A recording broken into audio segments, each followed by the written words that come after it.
Port of Antwerp-Bruges is already one of the densest molecule junctions on the planet. Oil, naphtha, ammonia, methanol, industrial gases, they all move through a landscape of pipes, tanks, and berths that looks less like a port and more like an exposed layer of the global chemical system. Now the port wants to layer a full green hydrogen economy on top of that. Import corridors from multiple continents, a national hydrogen backbone, cracking units, next-gen electrolyzers, bunkering for future ships, and a CO2 backbone to move captured emissions back out. On slides, it looks like resilience. In an Excel model, it can quietly turn into drag. Antwerp-Bruges is an almost perfect live experiment in a problem nobody likes to talk about. When redundancy stops being resilience and starts killing utilization, and with it, dollars per kilogram. Start with what is actually being built between now and 2030. Belgium's gas network operator is already laying the first hydrogen pipelines, with early sections connecting Belgian ports and industrial zones scheduled to be in service around the middle of this decade, and a wider network targeting meaningful transport capacity by 2030. That network will tie Antwerp-Bruges not only to its own chemical cluster, but to other ports and the industrial hinterland. In parallel, a dedicated hydrogen production project in the port, a 100-megawatt plant designed to produce tens of tons of hydrogen per day, is working its way through permitting and interconnection, with grid capacity reserved and a site in the port's next-gen innovation district. The idea is simple. Combine offshore wind, port logistics, and a large electrolyzer to create a local green hydrogen supply node that can feed industry and mobility. At the same time, Antwerp-Bruges is being wired to receive hydrogen, not only as hydrogen, but as molecules that carry hydrogen. Ammonia import capacity is being upgraded and adapted, and an industrial-scale pilot ammonia cracking unit is now operating in the port, capable of taking shipborne ammonia and converting it back into hydrogen, suitable for pipelines or industrial use. This isn't a whiteboard concept. The cracker is running at a scale measured in tens of tons of ammonia per day, testing how a real ammonia to hydrogen corridor behaves under industrial conditions. Ports around the world talk about ammonia as a carrier. Antwerp is actually cracking it and feeding hydrogen into a real cluster. Layer on top of that a second newly built circulatory system, CO2. Under the Antwerp Sea umbrella and a joint venture between infrastructure players, the port has started constructing a CO2 backbone to collect captured emissions from refineries, chemical plants, and other emitters, pipe them to export terminals, liquefy them, and ship them to permanent storage. The port's leadership talks openly about a dual ambition: be a hydrogen import hub and a CO2 export hub for Belgium and landlocked German regions like the Rhine-Ruhr. On a systems diagram, the logic is elegant. Imported low-carbon molecules in, captured carbon out, with shared pipelines in both directions. By the early 2030s, if all of this stays on track, the picture looks like this: hydrogen entering the port via local electrolysis, via ammonia cracking, and potentially via other carriers like methanol or liquid hydrogen. Hydrogen leaving through pipelines to local industry and cross-border backbones. CO2 leaving in the opposite direction, and bunkering demand emerging from ships experimenting with low-carbon fuels. It is a deeply networked system, and most of the pieces are at least partially funded or under construction. That is what makes Antwerp-Bruges such a relevant case study. It is not just another PDF roadmap, it is real steel going into the ground. But if you put on an investor's lens and step back, the structure becomes more ambiguous. Every element in that system, the ammonia import and storage facilities, the cracker, the 100 megawatts electrolyzer, the hydrogen backbone, the CO2 backbone, the bunkering infrastructure, has a capital cost and a fixed operating cost that do not care about press releases. They only care about throughput. A hydrogen backbone that can move dozens of terawatt hours per year sounds impressive, but if by 2030 it is moving a fraction of that, then the effective transport cost per kilogram is higher than advertised. An electrolysis plant sized for baseload production linked to offshore wind looks compelling, but if demand is lumpy and contracts are timid, utilization falls and the levelized cost of hydrogen rises. An ammonia cracker designed for frequent ship arrivals becomes expensive ballast if the vessels don't show up as fast as the slides implied. This is where redundancy starts to morph into drag. On paper, Antwerp-Bruges is diversifying its options. Multiple carriers, multiple supply routes, multiple ways to balance local production against imports, multiple cross-border links. In systems language, that diversification is resilience. The system can handle failures, unplanned outages, geopolitical shocks, and technology surprises because it has alternative paths.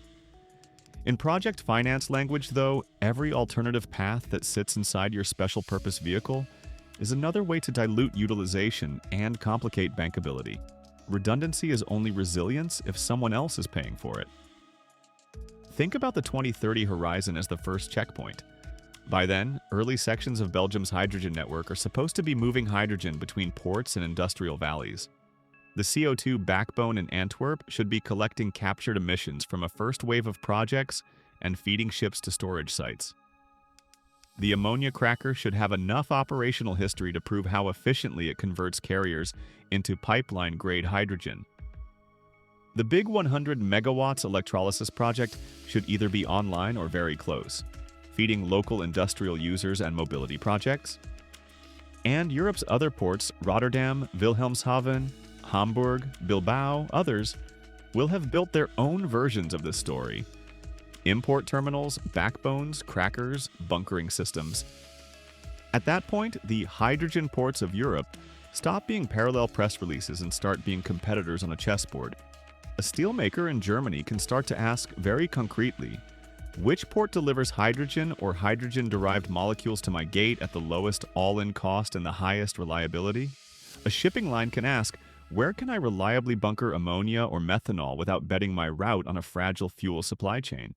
An ammonia exporter in the Gulf or Latin America can ask, which corridors, contracts, and ports offer the best long-term economics and lowest political risk? Those decisions are not made in isolation. They are made in a network. If several ports have built overlapping infrastructure for the same molecules and the same hinterland demand, then by definition some of that infrastructure will be underutilized. Now extend that to 2035. By then, the European hydrogen backbone vision expects substantial cross-border capacity in place. Carrier contests will have matured. Real shipping routes will have picked winners and losers between ammonia, methanol, synthetic methane, and liquid hydrogen for different vessel classes and trades. Some ports will have proven their reliability on import and cracking. Others will be stuck in pilot mode or reduced to niche roles. Policy tools like contracts for difference and long-term hydrogen auctions will have either created actual offtake volume or revealed how thin demand really is at certain price points. In other words, the 2030s will be the decade when corridors and carriers either earn their keep or quietly become stranded. In that world, Antwerp-Bruges redundancy is a double-edged sword. On one edge, the port has genuine advantages, an enormous embedded chemical cluster on its doorstep, existing molecule logistics, a growing hydrogen backbone, a CO2 backbone under construction, and a deliberate strategy to link into German demand rather than just serving local customers. On the other edge, it is one of several ports chasing the same role, Europe's main import and transformation hub for hydrogen and hydrogen derivatives. If Antwerp builds all the pieces, hydrogen production, multiple carrier logistics, cracking, hydrogen pipeline export, CO2 export, but Rotterdam or another port wins a larger share of the actual trade flows, the result will not be dramatic failure. It will be quietly low utilization on assets that technically work.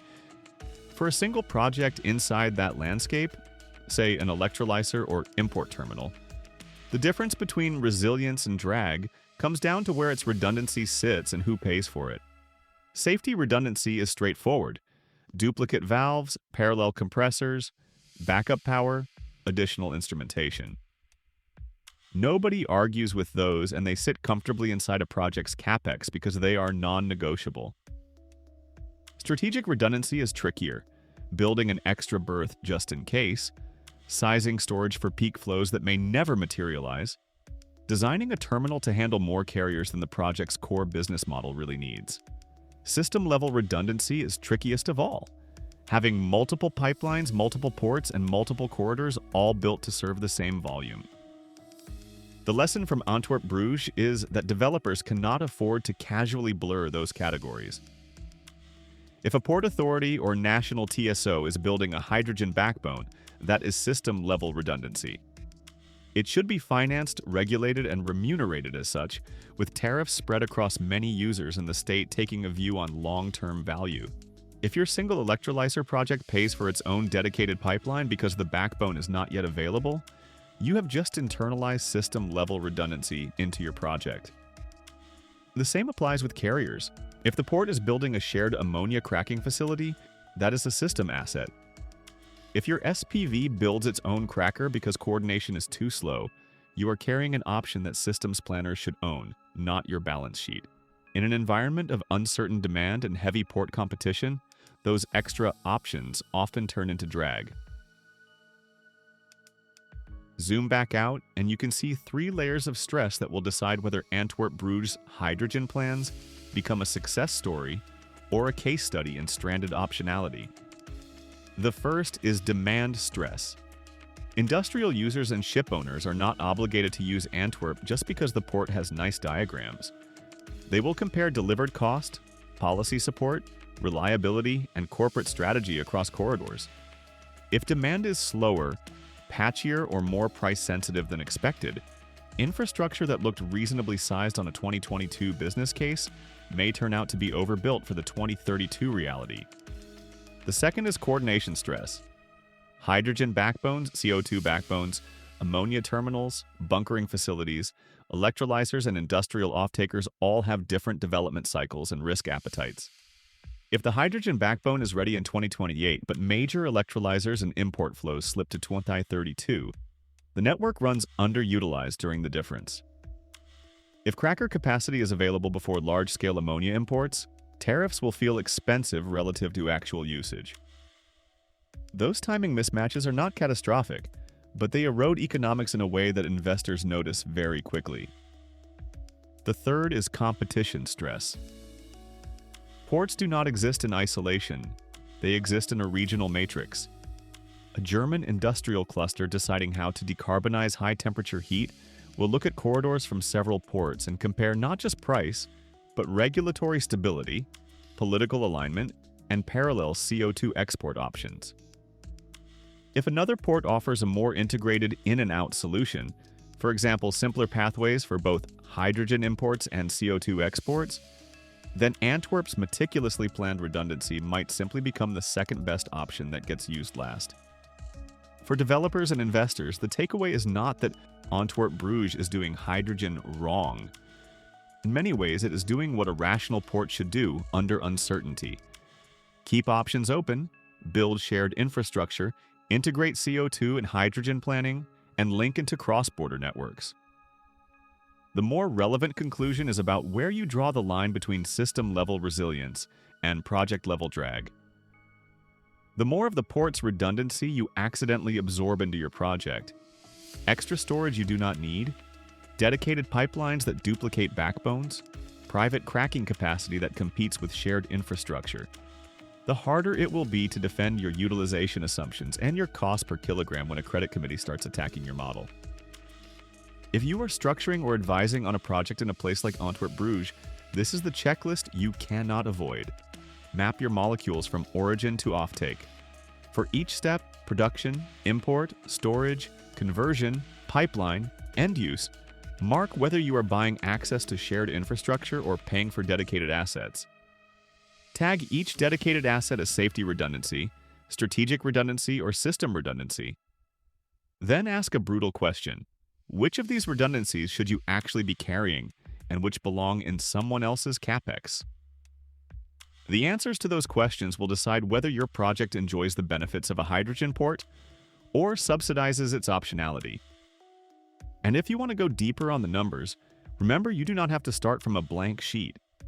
There are already specialized financial models and templates built for green hydrogen, ammonia, renewable power, and other project finance assets that you can adapt to the Antwerp reality instead of reinventing everything. In the description, we highlight a curated set of those tools, from hydrogen electrolyzer plant models to broader project finance bundles for renewables and Power-to-X.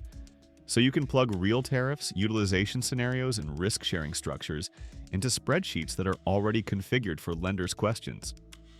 By 2030, Antwerp-Bruges will be judged less by how many hydrogen projects it has announced, and more by how many tons of hydrogen or hydrogen derivatives actually land, crack, move, and get paid for. By 2035, the picture will be clearer still. Some corridors will have emerged as workhorses, some carriers as winners for particular routes, some ports as indispensable nodes on Europe's decarbonization map. The rest will be overbuilt, technically impressive, and quietly underused. The Port of Antwerp-Bruges hydrogen plans show both sides of that future in the same frame. The infrastructure is real. The ambition is real. The open question, and the one that matters for bankability, is whether redundancy remains resilience or drifts into drag.